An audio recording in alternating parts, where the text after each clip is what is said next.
Cabinet meeting ఉండడం వల్ల కొంచెం తర్వాత ఫాలో ప్రివ్యూస్ మనస్ఫూర్తిగా చూపించగలుగుతాను ఆలస్యానికి. నా జీవితంలో మొట్టమొదటిసారి ఇలా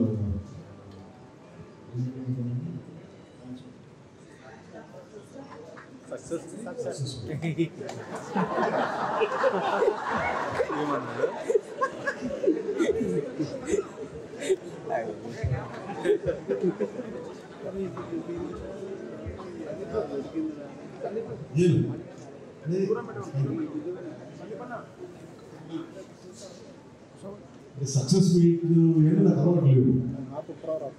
ఫిల్మ్ ప్రమోషన్స్ ఇవన్నీ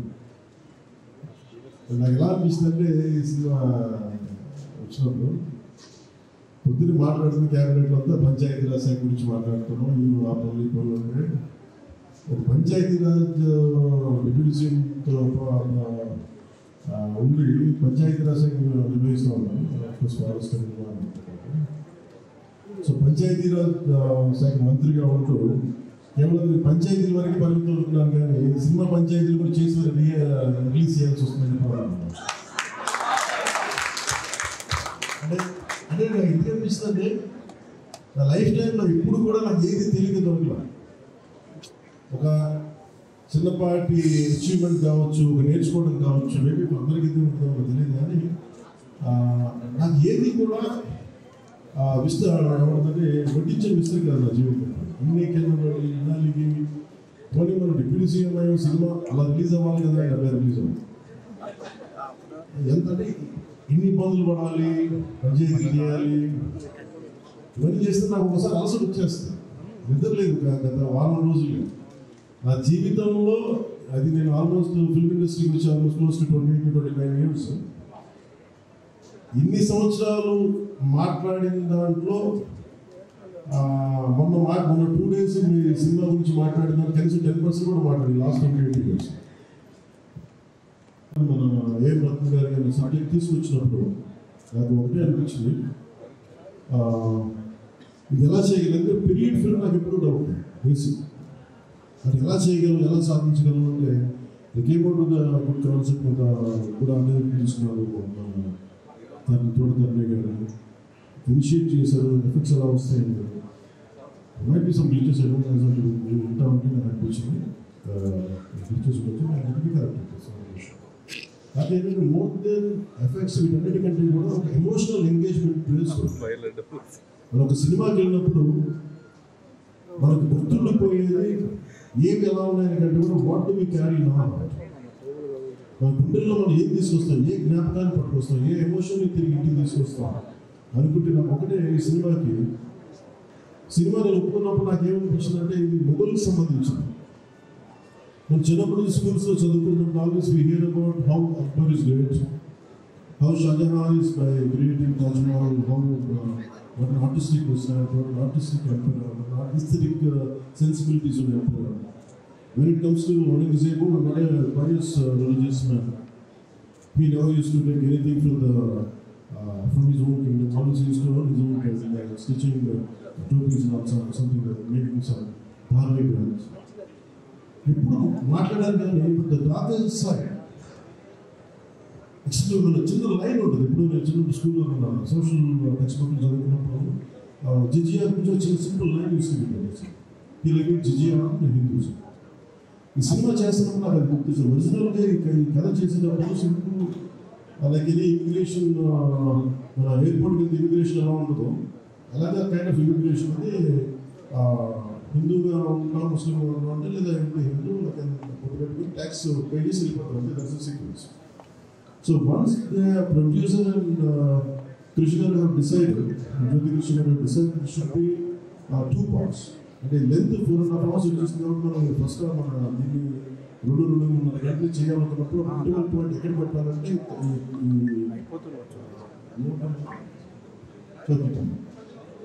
చౌకిట నా దగ్గర ఆగిపోయింది. సో అక్కడి నుంచి నాకు చేస్తున్నప్పుడు నాకు ఏమనిపించిందంటే వీ కెనాట్ అండూ హిస్టరీని అండూ చేయలేము, కానీ can we address the past mistakes of the history. We are not questioning about the Akbar's greatness. We're not questioning Shahjahan's aesthetic values. We're not questioning the Aurangzeb's commitment to his religion. There's nothing wrong with it. But we should also parallelly talk about his tyranny, his tyrannical attitude, his approach towards Hindus in those times. And a constantly, This connected to, I like stories, I like to watch cinema, I'm an avid film watcher. బాగా చదువుతాను, novels చదువుతాను. కానీ ఇప్పుడు నేను హీరోగా ఇప్పుడు ఊహించుకోలేదు. But column, destiny నన్ను ఇలా తీసుకొచ్చింది, పాలిటిక్స్ తీసుకొచ్చింది. But my constant commitment is only one thing. No matter what you do, మీరు ఏం చేసినా, I want a part of my self should be able to help the cultural integration of our country, the cultural integration of Bharat. I'm deeply committed to that part. అలా అని చెప్పి it is not about Hindus, it is not about Muslims, it's not about that. మీరు చూస్తే climax అంతా it is good versus bad, good versus evil. ఒక tyrannical king మీద తిరగబడిందే ఉంటుంది. అంతేగాని it is not about stroking the tensions, it's not about stroking the fear. ఆ aspect, ఆ యాంగిల్లోకి తీసుకెళ్ళదలుచుకోండి. మీరు చూస్తే ఈ సినిమాలో హీరో పక్కన especially one particular character I had conceived during the climax was when we are redoing the, I mean re-examining the screenplay. One is I wanted someone from I'm parent of Jesud Gari, the tall guy. No, what's his name?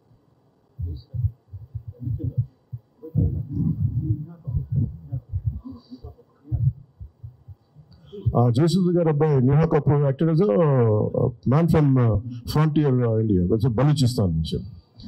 So అలాంటి క్యారెక్టర్స్ని తీసుకుని, ఎందుకంటే అక్కడ particular character నేను అనుకున్నప్పుడు what can be included అనుకున్నప్పుడు I have included that part is only from taking the inspiration from frontier Gandhi, Khan Abdul Ghaffar ఖాన్ని థాట్లో పెట్టి. ఎందుకంటే సెకండ్ హాఫ్ చాలా ఎలాబరేట్గా ఉండేది కదా, దానికోసం డిజైన్ చేసిన క్యారెక్టర్స్ ఫస్ట్ హాఫ్లో ఉంటే, but later it became part 1 part 2 అయ్యేటప్పటికి ఆ డీటెయిల్స్ లేటర్ సెకండ్ పార్ట్లో వస్తాయని చెప్పేసి దాన్ని ఎక్కువ రివీల్ చేయలేకపోయి పార్ట్ 1లో. అలాగే పార్ట్ 2 కూడా ఆల్మోస్ట్ ఒక 25 to 30% చేసాం. So that's where it stands. అది తొందరగా కూడా పార్ట్ 2 కూడా జరగాలని మనస్ఫూర్తిగా కోరుకుంటూ, అలాగే అసలు సినిమాని ఎట్లా ముందుకు తీసుకెళ్ళాలి, ఏం చేద్దాం అంటే నేను కంప్లీట్గా పొలిటికల్ ప్రాసెస్లో ఉండి నేను సినిమా రిలీజ్ ఇవ్వని నాకు నిజంగా తెలియదు, పట్టించుకోవడం మానేశాను, చాలా సంవత్సరాలు అయిపోయింది. ఆ టైంలో రత్నం గారికి అండగా మైత్రి మూవీస్ నవీన్ గారు కానీ, రవి గారు కానీ, అలాగే విశ్వప్రసాద్ గారు కానీ, ఫ్యాక్టరీ మీడియా విశ్వప్రసాద్ గారు ముందుకు వచ్చి వచ్చి సహకరించినందుకు ఈ రిలీజ్కి మనస్ఫూర్తిగా వారికి నా ప్రత్యేక ధన్యవాదాలు తెలుపుకుంటాను. ఎందుకంటే వారు లేకపోయిందంటే ఈ రోజున డెఫినెట్లీ ఈ రిలీజ్ చాలా కష్టమయ్యేది. ఇన్స్టెడ్ నా బ్యాక్గ్రౌండ్ ఉండి నేను డిప్యూటీ సీఎంగా ఉంది, కానీ సినిమా అనేది సినిమా, ఎందుకంటే financial part ఇవన్నీ. బట్ ఫైనల్గా I thank all the financiers for supporting us, for all the whoever is concerned regarding the labs కానీ టెక్నికల్ ఎవరైతే ఇవాళ వాళ్ళందరికీ కూడా పేరు పేరును సహకరించినందుకు మీ అందరికీ హృదయపూర్వక ధన్యవాదాలు. My heartful thanks to all. ఇది it's not about success, it's not about this, it's about conveying a thought to the public. It all depends how well public receive. ఇది చెప్తా ఉన్నాను, కొంతమంది బాయ్కాట్ చేస్తాం, నెగిటివ్ రివ్యూస్ ఉంటాయి. Sir please go ahead, నాకు అసలు ఇబ్బంది లేదు. ఎందుకంటే నేను రోడ్డు మీదకి వచ్చి నేను ఏమనుకుంటాను, చాలాసార్లు నేను సినిమాలు ఆడలేవు, నేను రానివ్వు అంటే, ఎక్కడో నెల్లూరులో ఉండి చిన్న వీధుల్లో పెరిగినాను, ఇక్కడ దాకా రావడమే గొప్ప. అలాంటిది సినిమా ఆపుతున్నాను, నేను ఎంత స్థాయికి ఎదిగానని మీరు చెప్తున్నాను, నా గురించి నాకు తెలియదు, మీరు చెప్తున్నాను నా ఎదిగినంత. ఎవరో ఒక హీరో ఒక సినిమా తీస్తే ఆ సినిమా మిమ్మల్ని భయపెట్టేంత స్థాయిలో ఉందా? నా మీద కూర్చోబెట్టి ఒక క్విట్ ఇండియా మూమెంట్ ఏదైనా క్విట్ ఇండియా మూమెంట్ లాగా బాయ్గా అంటే ఏం చేస్తారు, చేసుకుంటాను. ఏం ఫరక్ పడుతుంది, ఏమి తేడా పడుతుంది? నథింగ్. ఇవన్నీ చూడకుండా జీవితంలో వస్తామా? ఇవన్నీ ఇంతకుమించి మేము చూడలేదా? దెబ్బలు తినకుండా వస్తామా జీవితంలో? అందుకని ఇలాంటి తాటాకి చెప్పులకి మీరు పదే పదే బదులు, ముఖ్యంగా నా అభిమానులకి మీకు చెప్తున్నాను, ఈ మాధ్యమాల ద్వారా, ప్రసార మాధ్యమాల ద్వారా, ఈ మీడియా మిగతా మీడియా సామాజిక మాధ్యమాల ద్వారా ఈరోజు నేను ఇంత బలంగా ఉన్నానంటే మీరు ఇచ్చిన బలం నాకు. నేను ఎంత ఎదిగానో నాకు తెలియదు, నేను ఏం చేశాను నాకు తెలియదు, కానీ నాకు ఒకటే తెలుసు, ధైర్యంగా ఉండడం తెలుసు. నాకు డిప్రెషన్ ఉండదు. ఎందుకంటే డిప్రెషన్ అనేది ఎందుకు ఉండదంటే నాకు బతకడం చాలా అద్భుతమైన విషయం అనిపిస్తుంది, మోర్ దెన్ సక్సెస్. అందుకే నాకు ఇప్పుడు డిప్రెషన్ ఉండదు. ఇంట్లో కూడా చాలాసార్లు కూర్చున్న కొడుకు కూడా చాలా డిప్రెషన్ ఉంటే వాడికి ఏం చెప్తాను, రోజు అన్నం మానేరండి. ఎందుకంటే డిప్రెషన్ ఈజ్ ఆల్ క్రియేటెడ్. అలాగే సడన్గా నేను ఎందుకు చెప్తున్నాను, ఎందుకు రెలవెంట్గా చెప్తున్నానంటే, సార్ మన పని నరసింహ కొంచెం నెగిటివ్గా మాట్లాడుతున్నట్టే, అది నెగిటివ్గా మాట్లాడుతున్నట్టే మనం బలంగా ఉన్నామని అర్థం. మనం బలంగా ఉండబట్టే మన మీద నెగిటివిటీ ఉంటుంది. అలాగే ఔరంగజేబ్ని మాట్లాడగానే చాలా మందికి బాధలు కోపాలు వచ్చింది, రానివ్వండి. సో మీరు ఒక మొఘల్స్ గొప్పతనం చెప్పినప్పుడు మొఘల్స్ చేసిన అన్యాయాలు అక్రమాలు కూడా చెప్పాలి కదా. That is got balance. That's what I believe in secularism. That's what it is called balance. అంతేగా నేను కన్వీనియంట్గా కూర్చొని Aurangzeb the great, Mughals the great అని అన్నప్పుడు okay, Mughals also levied jizya, అది కూడా చెప్పండి. Then let me decide who is great or not. ఇలాంటివన్నీ నాకు ఐ ఫెల్ట్ సినిమా ఈజ్, అందుకే ఒకసారి ఈ సినిమా చేసిన biggest help, more than the success, more than the collections, more than the records, more than premiere shows. ఒక premiere shows అని చెప్తా ఉన్నారు, ఫ్యూ థౌసండ్స్ అన్నారు, నాకు కౌంట్ తెలియదు కానీ దాదాపు 30 crores, around 30 crores collected extra అని చెప్పి. You keeping track of all this? You have forgotten acting. Actors పని యాక్ట్ చేయడం కదా, కూర్చొని కలెక్షన్ గురించి మాట్లాడుకుంటాం. నేను ఇప్పుడు దాకా కనుక్కోవా అంటే ఇవన్నీ వీటన్నిటికంటే కూడా what is a takeaway from this film? ఒక historical blunder made by Aurangzeb. It is a blotch it has become a civilizational wound in the hearts of every Indian. That has been addressed. ఆ డిఎన్ఏలో వెళ్ళిపోయింది ఆ బాధ. We are able to undo that pain. We are able to address that pain. చిన్నప్పుడు ఎప్పుడు నేను స్కూల్లో చదువుకొని, అరే హిందూగా ఎందుకు జిజియా కట్టాలి, అసలు దీని గురించి ఎవరు మాట్లాడేంటి, అది అడ్రస్ చేసినందుకు నాకు చాలా ఆనందం. నాలాగా చాలా మందికి చాలా పెయిన్ఫుల్గా అందరికీ అడ్రస్ చేయగలను. That is the biggest achievement. ఒకసారి సినిమా చేసినప్పుడు అందరు కలెక్షన్ దగ్గర ఆగిపోతారు.